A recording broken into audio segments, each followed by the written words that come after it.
Okay, so as the blowouts were unfolding, especially the first three, so poor Indiana again becomes a flashpoint in a debate against, kind of college football and like the most deserving camp versus the SEC and their love for hypotheticals, right? So during the Friday night game, you had a bunch of people saying like that they believe, Alabama's not in. Alabama could have played Notre Dame better than this. Whatever. Yeah, you could all of we that. don't know right? that, by the way. Alabama lost 3 games on the road this year, and there was one game where they had as many interceptions as points. So I'm not trying to hear that, really.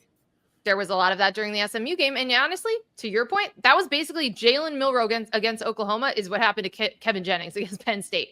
Absolutely. Very similar kind of blowout loss. But yeah, Alabama could have easily gotten blown out. They were wildly inconsistent. So anyway, that was a crazy conversation all along.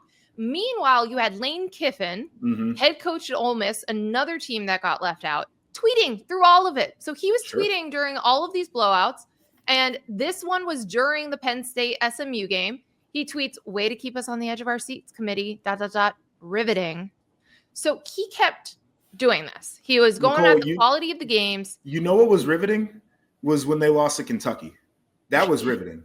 Or the Florida. way they lost to Florida, that was riveting. So then he starts cheering for Tennessee going into the game against Ohio State. Again, narratives, et cetera, et cetera.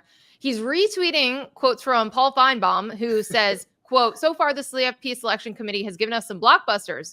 take a bow." So again, all of this was like through the first 3 blowouts when you had 2 ACC teams lose and Indiana lose.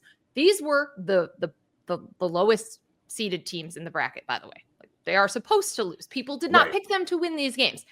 And then we get to the Tennessee game and Ohio State just absolutely destroys them, completely outplays them, outclasses them in all the different areas. And Lane Kiffin does not tweet again the entire night. Oh, what happened? Yeah, it was a little bit. Everyone's like, should we send someone to his house? Like, is he all right?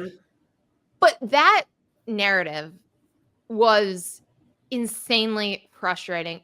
But it's kind of the whole conversation we've had for weeks now distilled into one thing where the SEC media apparatus, the fans, Lane Kiffin, trolls, everyone related to it was just saying, well, our teams would be better.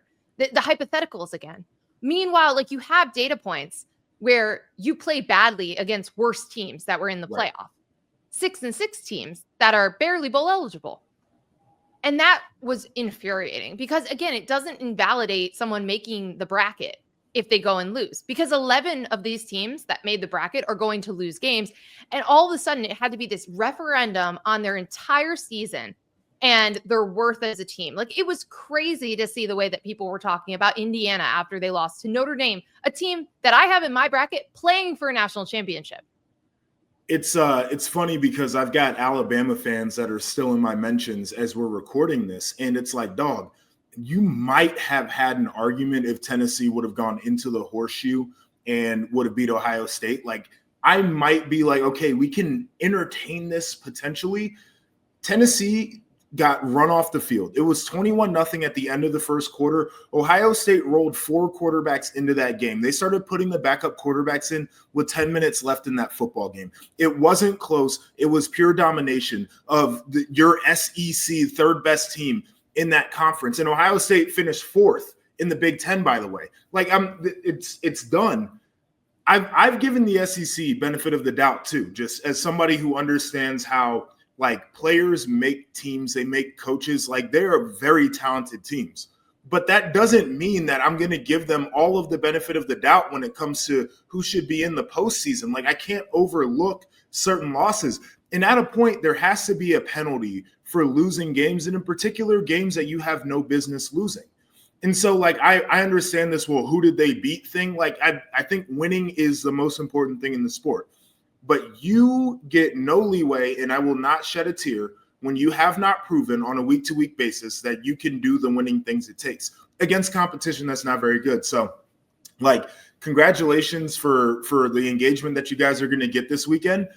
But, like, I don't know many people outside of the South that really feel bad about the teams that were in the field this year. No, and again, to your point, Ohio State crushes Tennessee. Tennessee beats Alabama. It's a pretty open shut case when you look at it that way. When you were fighting and arguing that teams below Tennessee, worse than Tennessee, deserve to be in, and that performance happened. So it did quiet some of it, although you still had people like Kirk Herbstreit and others saying like, we're just looking at the total number of wins and putting people in this bracket, which completely it devalues the regular season. If you're saying that you should not consider who people beat or lose to in the regular season, then you are talking about just picking teams based on their rosters in August. And I don't understand that. I mean, there were some good jokes though. People were like, here's a leaked bracket of next year's CFP, and it was only SEC teams because they're the only ones that are the best. But that stuff was really frustrating. And I just think it does a disservice to the sport. And it was frustrating that overwhelmed the storylines of the games, how good some of these teams were. And by the way, teams that didn't have great wins included Penn State.